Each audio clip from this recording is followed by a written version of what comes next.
AutoCAD সফটওয়্যারটা double click করে open করব। মাউসের দুইটা পয়েন্ট, একটা লেফট একটা রাইট। লেফটে আমরা ডাবল ক্লিক করলে সফটওয়্যারটা ওপেন হবে, অথবা মাউসের রাইট ক্লিক করে ওপেনে ক্লিক করবেন। আমরা এমন ভাবে কাজ শিখাবো যে কোনো সফটওয়্যারে যেন কাজ করতে পারেন, যে কোনো ভার্সনে যেন কাজ করতে পারেন, যেহেতু কিবোর্ড শর্টকাটের মাধ্যমে কাজটা করাবো।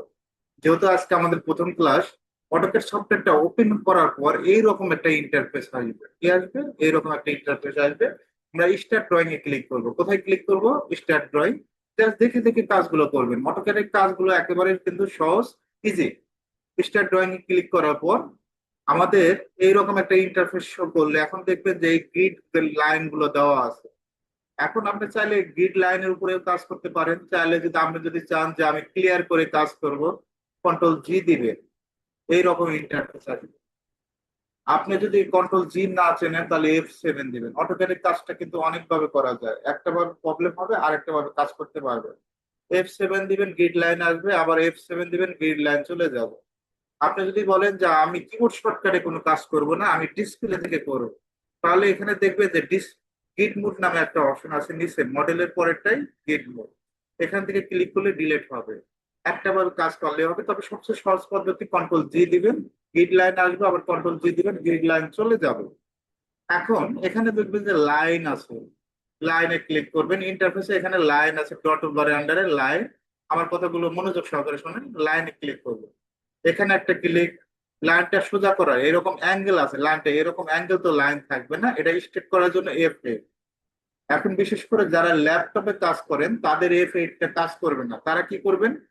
কন্ট্রোল এল দিবেন। কি দিবেন? কন্ট্রোল এল। এখন অনেকে আবার কন্ট্রোল এল বুঝবে না, তো তাদের জন্য অপশন আছে। কন্ট্রোল এল তে স্টেট হবে, F8 তে স্টেট হবে, অ্যাঙ্গেল হবে, আবার F8 তে স্টেট হবে। আপনি যদি চান যে আমি ডিসপ্লে থেকে করব, দেখবেন যে এখানে অর্থ মোড নামে একটা অপশন আছে, এই অর্থ মোড। এই অর্থ মোডে ক্লিক করবেন, মানে তার মানে আমি ডিসপ্লে থেকেও কাজ করতে পারবো। এটা লাইনটা অ্যাঙ্গেল আছে, আবার অর্থ মোডে ক্লিক করব, লাইনটা স্ট্রেট হবে। ওকে, জাস্ট আমরা এখানে একটা ক্লিক করব, এ পাশে একটা ক্লিক করব, এখানে একটা ক্লিক করব। এটা কিন্তু আমরা মেজারমেন্ট দিয়ে ড্র করি নাই, এমনি একটা ড্র করলাম। আবার অনেকে প্রশ্ন করবে যে আমরা তো ডিসপ্লেতে দেখালেন, আমার তো যে কোনো অন্য কোনো ভার্সন হতে পারে। আপনি যে ভার্সনে কাজ করেন অসুবিধা নাই, লাইনের শর্টকাট এল লিখে এন্টার। আপনি 7 বলেন, 21 বলেন, 26 বলেন, লাইনের শর্টকাট কি? এল লিখে এন্টার। এল লিখে এন্টার দিবেন। এখানে একটা ক্লিক, এখানে একটা ক্লিক, জাস্ট ক্লিকের কাজ।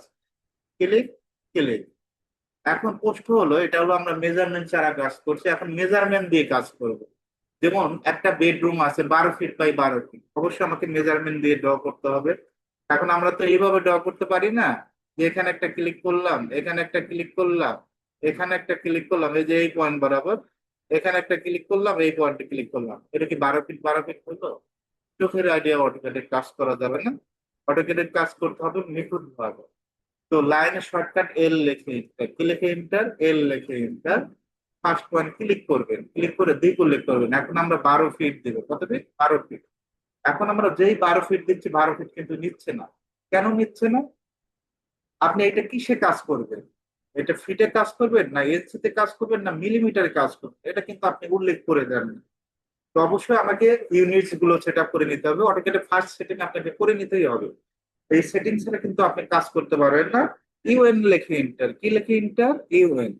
এখন অনেকেই প্রশ্ন করতে পারে ইউএনটা কি, এটা আপনাকে জানতে হবে। ইউএনটা হলো ইউনিটস, এখানে লেখাই আছে। কি লেখা? ইউনিটস।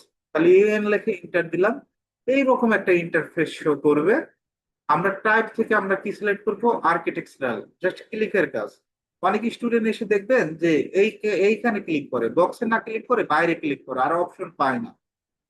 তো এটা করা যাবে না, অবশ্যই বক্সে ক্লিক করতে হবে। আমি কিন্তু ক্লিয়ার করেই কথা বলি, মানে সহজভাবে বোঝানোর চেষ্টা করি। যেখানে যেখানে প্রবলেম হবে এটা আমরা আলোচনা করব। আমরা টাইপ থেকে আর্কিটেকচারাল ক্লিক করব, প্রিসিশন থেকে 0 ফিট 0 ইঞ্চ। তারপর আমরা এখান থেকে ইউনিট টু স্কেল যেটা লেখা আছে, আপনি যদি ফিটে কাজ করেন ফিট দিবেন, মিলিমিটারে কাজ করলে মিলিমিটার দিবেন, সেন্টিমিটারে কাজ করলে সেন্টিমিটার দিবেন, মিটারে কাজ করলে মিটার দিবেন। আমরা যেহেতু কাজ করব এনসি, আমরা এনসিতেই দিব। এখান থেকে কি দিব? এনসি দেবে। আর অনেকের ল্যাপটপ অথবা পিসিতে এখানে আমেরিকান থাকতে পারে, আমরা ইন্টারন্যাশনাল ধরে কাজ করবো। কোনটা? ইন্টারন্যাশনাল। এখানে ইন্টারন্যাশনাল লেখা আছে, আর অ্যাঙ্গেল টাইপ এখান থেকে ডিগ্রি, মিনিট, সেকেন্ড। আমি আবারও ক্লিয়ার করে দিই। দেখেন, ইউএন লেখে এন্টার, কি লেখে এন্টার? ইউএন। ইউএনটা হলো ইউনিটস। টাইপ থেকে আর্কিটেকচারাল, একেবারেই সহজ। প্রিসিশন থেকে 0 feet 0 inch. ANSI international, degree, minute, second, just কয়েকটা কাজ। ওকে দেব। নাম্বার 2, ডি লেখে এন্টার। ডিটা কি? ডিটা হলো ডাইমেনশন। ডিটা হলো কি? Dimension style. তো ডি লেখে এন্টার, ডাইমেনশন স্টাইল ম্যানেজার। আপনি শর্টকাটে বলতে পারেন ডাইমেনশন। ডিটা কি? ডাইমেনশন। ইউএনটা ইউনিটস। এগুলো আপনাকে জানতে হবে, অবশ্যই জানতে হবে। ডিটা হলো ডাইমেনশন। এখন আমরা মডিফাইতে ক্লিক করবো। কোথায় ক্লিক করবো? এখান থেকে মডিফাইতে ক্লিক করবেন। জাস্ট ক্লিকের কাজ দেখে দেখে কাজগুলো করবেন। এখন আমরা প্রাইমারি ইউনিটসে ক্লিক করব। আমি ঠিক যেভাবে কাজ করব ঠিক সেভাবেই কাজ করবেন। আর আপনারা যদি কোনো প্রবলেমে পড়েন যে আমি এই জায়গায় বুঝতে পারতেছি না, আমার সাথে যোগাযোগ করবেন, অসুবিধা নাই, আর ক্লিয়ার করে দেবো, এগুলো আলোচনা করব। আশা করি এমন ভাবে ক্লাস নিচ্ছে কোনো প্রবলেম হবে না। প্রাইমারি ইউনিটসে ক্লিক করবেন। প্রাইমারি ইউনিটসে ক্লিক করার পর ইউনিট ফরম্যাট থেকে আমরা কি দিব? আর্কিটেকচার। প্রিসিশন থেকে 0 ফিট 0 ইঞ্চ। একটু মনোযোগ সহকারে ক্লাসটা করবেন, তাহলে দেখবেন যে এগুলা ক্লাসে কাজগুলো খুব সহজ হবে। প্রাইমারি ইউনিটস, এখান থেকে ইউনিট ফরম্যাট থেকে আর্কিটেকচারাল, প্রিসিশন থেকে 0 ফিট 0 ইঞ্চ। টেক্সটে যাবেন। টেক্সট থেকে টেক্সট হাইটটা 6 ইঞ্চ। কত ইঞ্চি? 6 ইঞ্চ। যে সময় একটা লাইনের ডাইমেনশন দেখাবো, 5 ফিটের যে লাইনটা নিলাম, এটা তো ডাইমেনশন আমাকে চেক দিতে হবে। এটার হাইটটা এখানে, টেক্সট থেকে টেক্সট হাইটটা কত? 6 ইঞ্চ।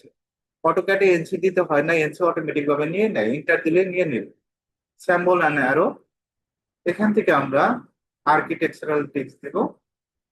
এখন অ্যারো সাইজটা কিন্তু দেখা যাচ্ছে না। অ্যারো হেড কিন্তু দেওয়া আছে, অলরেডি সিলেক্ট করছি। অ্যারো সাইজটা, এই কর্নারটা দেখা যাচ্ছে না। অবশ্যই অ্যারো সাইজটা আমরা পরে কত ইঞ্চি করে দেবো? 4 ইঞ্চি। আশা করি 4 ইঞ্চি করে দিতে পারবেন। এই যে অ্যারো সাইজটা শো করছে। ওকে। এখন কোনো কারণে আপনার এই অ্যারোটা চয়েস হচ্ছে না, অন্য একটা অ্যারো দিবেন। এটা নিয়ে আমরা বিস্তারিত আলোচনা করবো। অ্যারো সাইজ সেন্টার মার্ক 2 ইঞ্চি করে দিব। কত ইঞ্চি? 2 ইঞ্চি। এই সেন্টার মার্ক, যে সময় একটা সার্কেলের সেন্টার নেবেন, এই মার্কটা দেখানোর পরে এটা আমরা সাইজটা দিব 2 ইঞ্চি। তারপর ওকে দেব। Set current, close. আশা করি ক্লিয়ার কাজ করতে পারবেন। অটোক্যাডের ডিরেকশন দুইটা, একটা এক্স, একটা ওয়াই। তো এক্স এন্ড ওয়াই এই কাজের সময় যদি এই মাঝখানে চলে আসে তাহলে তো প্রবলেম। আমাকে এটা ফিক্সড করতে হবে। এটাকে ইউসিএস আইকন বলে। কি আইকন? UCS icon. বানানটা অবশ্যই ঠিক রাখতে হবে। প্রথমে ইউসিএস আইকন লিখবেন, ইউসিএস লিখবেন, পরে আইকন লিখবেন। বানানটা ঠিক দেখবেন। ইউসিএস আইকনটা কি লিখছি? ইন্টার, নো লেখে ইন্টার। কি লেখে ইন্টার? এনও লেখে ইন্টার। অনেকে আবার ও এন দেন, ও এন দেওয়া যাবে না, নো লেখে ইন্টার দিতে হবে। কি দিতে? নো লেখে ইন্টার। এখন আমার পেজটা জুম কন্ট্রোল করার জন্য জেড ইন্টার এ ইন্টার, ইন্টার জেড ইন্টার এ ইন্টার, জুমটা কন্ট্রোল করার জন্য। এখন আমরা পেজের লিমিট সেট আপ করবো। অটোক্যাডের পেজের কিন্তু শেষ না, হাজার হাজার আপনি ড্রয়িং করতে পারেন। আপনি যদি লিমিট নিয়ে কাজ করেন তাহলে আপনি খুব সহজে, যেমন আমরা 500 ফিট একটা নিয়ে, LIMITS লিমিটস, বানানটা দেখেন, LIMITS লিমিটস। 0,0 দিতে হবে এরা সূত্রে। আর এদিকে আমরা কি দিব? 500 ফিট কমা দিব, আর একদিকে দিব 600 ফিট। ঠিক আছে, ফিট নিয়ে নিলাম, ইন্টার দিলাম, লিমিট লেভেল সেট আপ করে নিলাম। এখন আমাদের যে কাজটা করতে হবে, আমাদের পেজ সেট আপ যে করলাম এটা ঠিক আছে নাকি আমরা বুঝবো কি করে? বোঝার তো একটা অপশন থাকতে হবে। এল লেখে ইন্টার। কি লেখে ইন্টার? এল লেখে ইন্টার। ফার্স্ট পয়েন্ট ক্লিক করবেন, দিক উল্লেখ করবেন। অনেক স্টুডেন্ট এইভাবে বসে থাকে, মাউস নিয়ে বসে থাকা যাবে না। মাউসের দুইটা, হয়তো আপনি লেফটের দিকে যাইতে হবে, না হলে আপনি রাইটের দিকে যাইতে হবে, আপনার যেদিকে সুবিধা হয়। আমি এদিকে যাইতে পারি, এদিকে যাইতে পারি। লাইনটা আবার অনেকে বাঁকা থাকবে, লাইনটা সোজা করার জন্য F8, কন্ট্রোল এল, তিনটা অপশন দেখাইছে। অর্থমূল, এখান থেকে অর্থমূল, তিনটার ভিতরে যে কোনো একটা পারবেন আপনারা আসলে।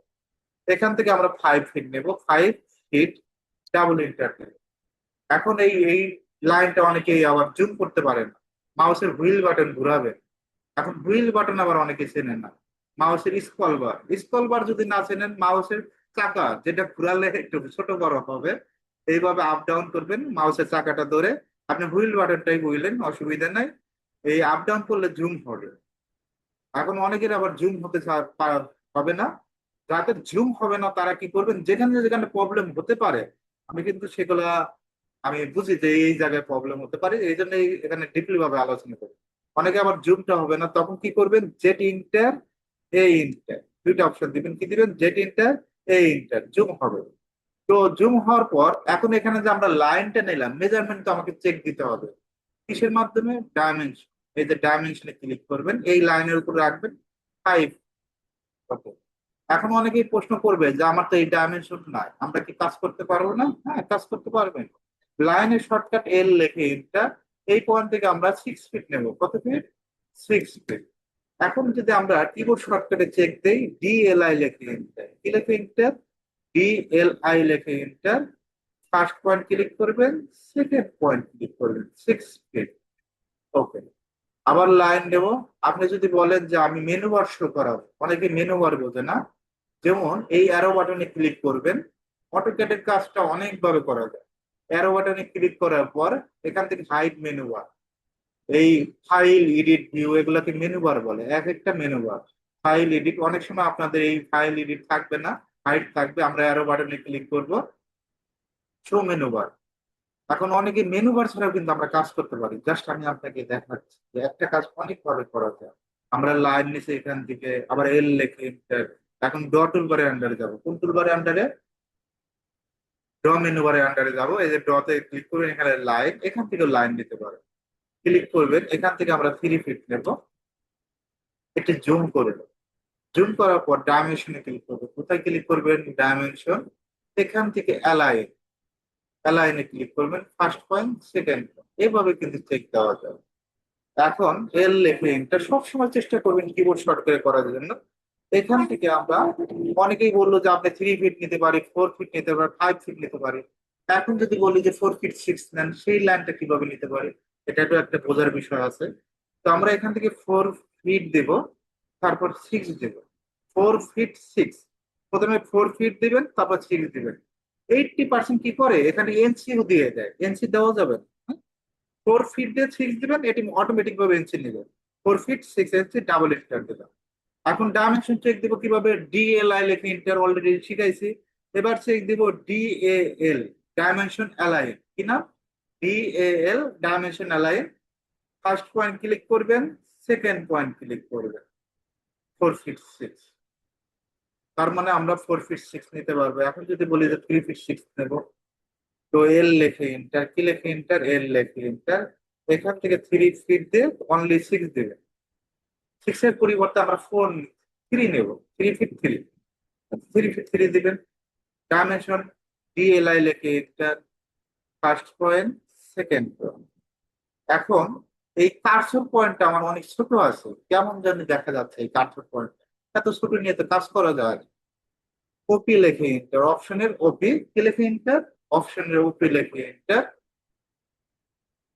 তারপরে এখান থেকে আমরা ডিসপ্লেতে যাব, এখানে নিয়ে এগুলো আলোচনা করবো সামনে। এখান থেকে কার্সর সাইজ, কার্সর সাইজ কত আছে, আমরা হাই করে দিলাম, 100 করে দিলাম। এখন কার্সর সাইজ, এত বড় কার্সর সাইজ আমাকে আদৌ প্রয়োজন আছে কাজের জন্য? জাস্ট আমি শেখানোর জন্য আমি আপনাকে বুঝলাম। কপি লেখে ইন্টার, অপশন, এখান থেকে ডিসপ্লেতে যাব, আমরা কার্সর সাইজটা 20 করে দিব। কত করে দিব, 20। ওকে। দেখেন 20টা হলো স্ট্যান্ডার্ড কাজের জন্য। আপনি যদি আরেকটু ছোট করা লাগে, যে 20 পারবে সে কি 10 পারবে না, সে কি 30 পারবে না, 35 পারবে না? আচ্ছা, অবশ্যই পারবে। আবার ওলে ওপি লেখে এন্টার, এখান থেকে আমরা ক্রাফটিং নামে একটা অপশন আছে, এখানে অটো স্ন্যাপ মার্কার যেটা আছে একটু বৃদ্ধি করে দেবো হালকা ভাবে। ওকে। আবার সেকশনে যাব, এখান থেকে পিক বক্স সাইজ, এটাও একটু বৃদ্ধি করে দেবো, একটু বড় করে দেবো, তারপর ওকে দেবো। ওকে দিলে এই পিক বক্স সাইজটা একটু বড় হয়ে যাবে কাজের জন্য। কোনো সময় যদি আপনাদের লাগে তো কাজটা করতে পারবেন। এখন আমি এই কাজটা করলাম, এখন কি আমাকে ফাইলটা সেভ দিতে হবে না? বারবার কি সারা জীবন পেজ সেটআপ দেওয়ার প্রয়োজন আছে? অনেক স্টুডেন্ট প্রশ্ন করে যে আমাকে প্রত্যেক সময় পেজ সেটআপ দিতে হবে না। একবার পেজ সেটআপ দিবেন, বাকি ওই পেজ সেটআপে সারা জীবন কাজ করতে পারে। তো অবশ্যই ফাইলটা সেভ দিতে হবে, সেভ দেওয়া শিখতে হবে আপনাকে। সেভ দেওয়ার জন্য কন্ট্রোল এস দিবেন, কি দিবেন, কন্ট্রোল এস। কন্ট্রোল এস দিলে এইরকম, অনেকে আবার ফাইল খুঁজে পায় না। কত রকমের যে কোশ্চেনের শেষ না। তো অনেকেই ফাইল খুঁজে পায় না, আপনি কোথায় সেভ দিচ্ছেন এটা আপনাকে বুঝতে হবে। আমি যদি ডকুমেন্টে সেভ দেওয়া, যদি ডিসপ্লেতে ফাইল খুঁজি, কাজ হবে? কাজ হবে না। আমাকে অবশ্যই ডেস্কটপে ক্লিক করতে হবে। ডেস্কটপ বলতে ডিসপ্লে। ডেস্কটপ ক্লিক করলে মানে সামনে একবার ইন্টারফেস। ডেস্কটপ ক্লিক করবেন, এখানে ফাইল নেম, এখান থেকে আমি একজনের নাম দিচ্ছি, সিফাত নামে দিচ্ছি। সিফাত ক্যাট ফাইল। ক্যাট ফাইল আমরা সেভ দিলাম, সেভে ক্লিক করবে, সেভ হয়ে যাবে। একটু সেভ নিয়ে আলোচনা করি। আবার কন্ট্রোল এস দিলাম, এখান থেকে কুইক অ্যাক্সেস টুলবারের আন্ডারে সেভের মতো যে আইকনটা দেখতে পাচ্ছেন, এখান থেকে সেভ দিতে পারবেন। সবচেয়ে সহজ হলো কিবোর্ড শর্টকাট কন্ট্রোল এস। এই সেভে ক্লিক করবেন। সেভে ক্লিক করার পর এখন আমরা যদি ডকুমেন্ট, এখানে দেখেন ডকুমেন্ট আছে, সফটওয়্যার ফাইল আছে। আমি সফটওয়্যার ড্রাইভ আছে, এই ড্রাইভে চাইলে আমরা কি করতে পারি, এখান থেকে ডাউনলোডে রাখতে পারি, ডাউনলোডে এই ফাইলটা সেভ। আবার ডকুমেন্টে রাখলে ডকুমেন্টই সেভ। আবার কন্টাক্টে রাখলে কন্টাক্টে সেভ হবে, ঠিক আছে? পিকচার রাখলে পিকচারই সেভ হবে। আপনি যদি বলেন যে আমি ড্রাইভে রাখবো, ড্রাইভে সেভ করতে পারবেন। নিজের সব থেকে যাবেন, ডিসপিসিতে যাবেন। কোথায় ডিসপিসি? দুইটা ড্রাইভ আছে, একটা সব থেকে ফাইল, আর একটা হলো সফটওয়্যার। তো সফটওয়্যার ফাইলে সেভ, ডাবল ক্লিক করে এখানে নাম দিয়ে সেভ দিতে পারেন। আগে ডিসপ্লেতে দেখবো যে আসলে কাজ করে কি করে না। আমার তো কথা আপনি শুনলেন, আসলে বাস্তবে কাজ হয় না এটা তো আপনাকে দেখতে হবে। তো কন্ট্রোল এস দিবেন, কি দিবেন? Control S. এখান থেকে ডেস্কটপ ক্লিক করবেন, ডেস্কটপে ক্লিক করলাম। আমি নাম দিচ্ছি সিফাত। সিফাত ক্যাট ফাইল। আমি কোথায় সেভ দিচ্ছি? ডেস্কটপ।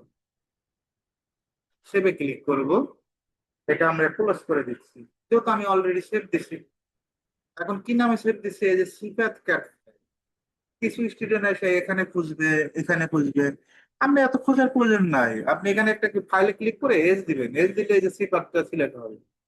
তো আমরা যে অক্ষরটি সেভ দিবেন সেই অক্ষরটা সিলেক্ট করার চেষ্টা করবেন। আমরা সিফাতে ডাবল ক্লিক করব। আমরা যে কাজটা করছি এটা আসলে সেভ হয়েছে নাকি এটা তো আমাকে দেখতে হবে। তো আমরা সিফাতে ডাবল ক্লিক করব, ডাবল ক্লিক করে ফাইলটা ওপেন করব। তো আপনি যে কোনো ভার্সনে কাজ করেন, অসুবিধা নাই। আমি আপনাকে কিবোর্ড শর্টকাটেও দেখাইছি, ডিসপ্লেতে দেখাইছি, আপনি সব ধরনের অপশন সহজভাবে দেখাইছি। আমার কথা, এটাতে সমস্যা হবে আরেকটাই কাজ করেন, আরেকটা প্রবলেম হবে আরেকটাই কাজ করবে, তিনটা সাপোর্ট পাবে। এখন দেখেন আমি এই পর্যন্ত কাজ করছি, এই পর্যন্ত সেবা আছে। এখন আমরা চাচ্ছি যে অটোক্যাডে 1 মিনিট পর পর অটোমেটিক সেভ হবে ফাইলটা, সেটা কিভাবে? এটাও করা যায়। ওপি লেখে এন্টার, কি লেখে এন্টার? অপশনের ওপি লেখে এন্টার। আমি আবার ক্লিয়ার করে দিই। ওপি লেখে এন্টার, কি লেখে এন্টার? ওপি লেখে এন্টার দিবেন, অপশনের ওপি। এখান থেকে ডিসপ্লে ইয়েতে যাবেন, ডিসপ্লেতে যাবেন। ডিসপ্লেতে যাওয়ার পর এখানে কোনো অপশন আছে? নাই। সেভে আমরা ফাইলে যাব, ফাইলে আছে? নাই। ওপেন অ্যান্ড সেভ, 3 নাম্বারটা একটু মনে রাখবেন। ওপেন অ্যান্ড সেভ, এই 3 নাম্বারটা ক্লিক করবেন। এখান থেকে অটোমেটিক সেভ কয় মিনিট দেওয়া আছে? 10 মিনিট। আমরা কি চাইলে এটা 1 মিনিট করে দিতে পারি না? সর্বনিম্ন 1 মিনিট করে দেওয়া, 1 মিনিট। কারণ কিছু স্টুডেন্ট বলবে যে আমি 4 মিনিট করবো, কোনো অসুবিধা নেই, 4 মিনিট পর পর অটোমেটিক সেভ হবে। তো আমরা এখানে 1 মিনিট করে দিব। এখন বলবো যে যে আমি 2 সেকেন্ড দিতে চাই, 2 সেকেন্ড, এখানে কোনো অপশন নেই। অবশ্যই আমাকে কি করতে হবে? 1 মিনিটই করে দিতে হবে। 1 মিনিট করে দিবেন, ওকে দেব। 1 মিনিট পর পর সেভ হয়ে যাবে। এখন বাংলাদেশে ব্যাকগ্রাউন্ড কালার, পেজের ব্যাকগ্রাউন্ড কালার দুটো চলে, একটা ব্ল্যাক কালার, একটা হোয়াইট কালার। আর প্রশ্ন হলো হোয়াইট কালারটা কিভাবে করবেন? ওপি লেখে এন্টার, অপশনের ওপি লেখে এন্টার। এখান থেকে আমরা কোথায় যাব? দেখেন ডিসপ্লেতে যাব, ডিসপ্লে কালারে যাবেন। এখান থেকে আমরা কি কালার দেব? White colour. ওকে, ওকে।